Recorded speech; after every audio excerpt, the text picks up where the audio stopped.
আসসালামু আলাইকুম রহমতুল্লাহি তাআলা ওয়া বারাকাতুহু। আলহামদুলিল্লাহি রাব্বিল আলামিন ওয়া আকিবাতুল লিল মুত্তাকিন ওয়াসসালাতু ওয়াসসালামু আলা সাইয়্যিদিল মুরসালিন রাসূল পাক সাল্লাল্লাহু তাআলা আলাইহি ওয়াসাল্লাতু ওয়াসসালামের মেরাজ।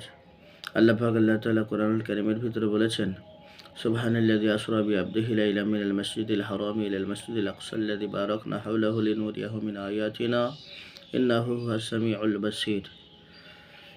পূত পবিত্র সেই আল্লাহ পাক আল্লাহ তাআলা যিনি সফর করিয়েছেন আপন বান্দাকে রাতের একটি অংশে মসজিদে হারাম থেকে মসজিদে আকসা পর্যন্ত, এবং যার আশপাশে রয়েছে রহমত, এবং এজন্য সফর করিয়েছেন যে আল্লাহ পাক আল্লাহ তাআলা তিনার নিদর্শনগুলো, তিনার কুদরতগুলো দেখানোর জন্য। ইন্নাহু হুয়াস সামিউল বাসীর, আর নিশ্চয় নিশ্চয় আল্লাহ পাক আল্লাহ তাআলা সমস্ত কিছু দেখেন এবং সমস্ত কিছু জানেন। রাসূল পাক সাল্লাল্লাহু তাআলা আলাইহি ওয়াসাল্লাম আনাস বিন মালিক বর্ণনা করেন, কাবা শরীফের সন্নিকটে হাতিম নামক একটি স্থান রয়েছে। ওই স্থানে আল্লাহর হাবিব সাল্লাল্লাহু তাআলা আলাইহি ওয়াসাল্লামের ওপেন হার্ট সার্জারি হয়েছিল।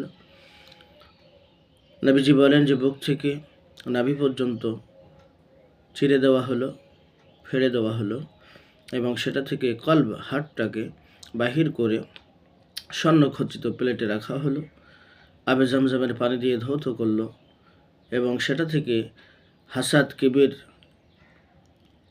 হিংসা সমস্ত কিছু দূরীভূত করে দিয়ে রাসূল পাক সাল্লাল্লাহু আলাইহি ওয়াসাল্লাম বলেন যে আমার কলবের ভিতরে ইলম ও হিকমত দিয়ে পরিপূর্ণ করে দেওয়া হলো। তারপরে আমার কাছে দুজন আগন্তুক আল্লাহর ফেরেশতা হযরত জিবরিল ও মিকাইল এলেন, সঙ্গে একটি সাওয়ারি নিয়ে এলেন যার নাম হলো বুরাক, যেটা খচ্চরের থেকে একটু বড় ছিল, ঘোড়ার থেকে একটু ছোট ছিল। এই বুরাক জিবরিল আমিন আলাইহিস সালাতু ওয়াস সালাম যখন জান্নাতের ভিতরে নিতে যান, তখন দেখেন যে হাজার হাজার লক্ষ লক্ষ কোটি কোটি বুরাক রয়েছে। তার ভিতরে এই বুরাকটা একটু অন্যতম বলতে কি, সকলেই খুশি মানায়, আনন্দ উল্লাস করে, কিন্তু এই বুরাক কান্না করে। জিবরিল আমিন আলাইহিস সালাতু ওয়াস সালাম জিজ্ঞাসা করলেন কান্নার বিষয় কি, কেন সে কান্না করিতেছে? আজ সাইয়্যিদুল মুরসালিন রাহমাতুল লিল আলামিন আল্লাহর সঙ্গে সাক্ষাৎ করার জন্য আসবেন, খুশির মুহূর্তে কেন সে কান্না করে? জিজ্ঞাসা যখন করলেন তখন ওই বুরাক সে বলল যে আমি এই জন্য কান্না করি যে আমি ভয়ে কান্না করি। কি ভয়? আল্লাহ রাসূল সাল্লাল্লাহু তাআলা আলাইহি ওয়াসাল্লামকে আরোহণ করার জন্য আল্লাহ পাক সিলেকশন করেছেন বুরাক, কিন্তু লক্ষ লক্ষ কোটি কোটি বুরাকের ভিতরে সেই সৌভাগ্য আমার হবে কি হবে না, এই চিন্তায় চিন্তিত হয়ে আমি কান্না করিতেছি। আল্লাহ পাক আল্লাহ তাআলাকে বললেন, আল্লাহ পাক আল্লাহ তাআলা বললেন যে তার ভিতরে আমার নবীর মহব্বত যখন এত বেশি, সে যখন আমার রাসূলকে এত বেশি ভালোবাসে, আমি তাকেই সিলেকশন করলাম আমার নবীকে আমার কাছে আনার জন্য। যাও, তাকে নিয়ে যাও। জিবরিল আমিন তাকে নিয়ে চলে এলেন। আসার পরে উম্মে হানি নবীজির ফুফুর ঘরে রাসূল পাক সাল্লাল্লাহু আলাইহি ওয়াসাল্লাম আরাম করিতেছিলেন। এমত মুহূর্তে আল্লাহর হাবিব সাল্লাল্লাহু তাআলা আলাইহি ওয়াসাল্লাম চক্ষু মোবারক বন্ধ ছিল। যখন আমরা ঘুমাই তখন আমাদের ঘুম প্রথমে মাথায় আসে, তারপরে চোখে, তারপরে কালবে আসে। কিন্তু আল্লাহর নবীরা যখন ঘুমান তিনাদের চোখ ঘুমায় কিন্তু দিল জাগ্রত থাকে। সুবহানাল্লাহি ওয়া বিহামদিহি।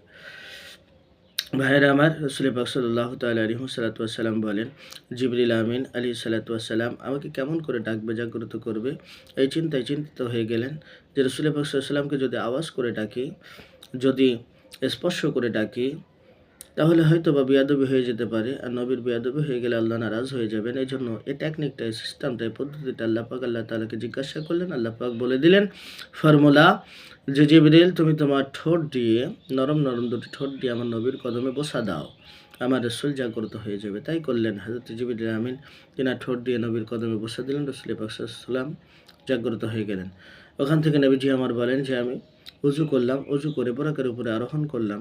বুরাককে চলতে বলা হলো, কিন্তু বুরাক চলে না, কারণ তার মনে আশা। কি আশা?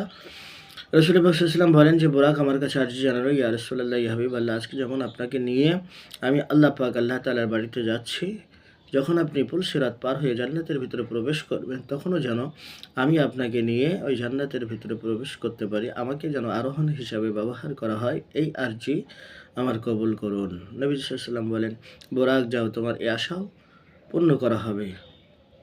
রাসূল পাক সাল্লাল্লাহু আলাইহি ওয়াসাল্লাম ওখান থেকে বাইতুল মুকাদ্দাস মসজিদে চলে গেলেন। নবীজি বলেন যে বুরাক, তার স্পিড এতটা, তার গতি এত বেশি যে আমার চক্ষু দৃষ্টি যেখানে শেষ হয়ে যায়, বুরাক সেখানে এক লাফে চলে যায়, পৌঁছে যায়। রাসূল পাক সাল্লাল্লাহু আলাইহি ওয়াসাল্লাম বলেন যে বাইতুল মুকাদ্দাসে গেলাম, সেখানে যাওয়ার পরে সকল নবীগণ 1,00,000 মতান্তরে 2,24,000 পয়গম্বর সেখানে উপস্থিত ছিলেন এবং মুসা আলাইহিস সালাতু ওয়াস সালামকে দেখলাম, মুসা তার কবরের ভিতরে নামাজ পড়িতেছিল। রাসূল পাক সাল্লাল্লাহু আলাইহি ওয়াসাল্লাম বলেন যে মুহূর্তের ভিতরে আজান হয়ে গেল, আজান দিল হযরতে জিবরিল আমিন, আকামাত হয়ে গেল। এখন 1,00,000 মতান্তরে 2,24,000 পয়গম্বরকে ইমামতি করবে। হযরত জিবরিল আমিন আমার হাত ধরে জায়নামাজের দিকে এগিয়ে দিলেন, আমি ইমামতি করলাম, সকল নবীগণ আমার পিছনে ইক্তেদা করল। নামাজ কমপ্লিট করার পরে প্রথম আসমানে চলে গেলাম। প্রথম আসমানে হযরত জিবরিল আমিন দরজা খোলার জন্য আহ্বান করলেন। ফেরেশতা বললেন যে কে আপনি? আমি জিবরিল। আপনার সঙ্গে কে? নবী মুহাম্মদ রাসূলুল্লাহ সাল্লাল্লাহু তাআলা আলাইহি ওয়াসাল্লাম। দরজা খুলে দেওয়া হলো এবং ফেরেশতা আমাকে সালাম জানালো। ওয়েলকাম, সুস্বাগতম, আহলান সাহলান মারহাবা বলে দরজা খুলে দেওয়া হলো। প্রথম আসমানে হযরত আদম আলাইহিস সালাতু ওয়াস সালামের সঙ্গে আমার সাক্ষাৎ ঘটে গেল। আদম পয়গম্বর আলাইহিস সালাতু ওয়াস সালামের সঙ্গে কথোপকথন কমপ্লিট করলাম, কিন্তু একটা জিনিস, একটা বিষয় আমি দেখলাম যে আদম নবীর সম্মুখে অগণিত মানুষের ভিড়। তিনি যখন ডান দিকে দেখেন তখন হাসেন, আর যখন বাম দিকে দেখেন তখন কাঁদেন। আমি জিবরিল আমিনকে জিজ্ঞাসা করলাম এই বিষয়টা। জিবরিল আমিন বললেন, ইয়া রাসূলুল্লাহ, বাপ কখনো চায় না যে কোনো সন্তান আরামে থাক, কোনো সন্তান কষ্টে থাক, সকলেই আরামে থাক, এটাই বাপ চায়।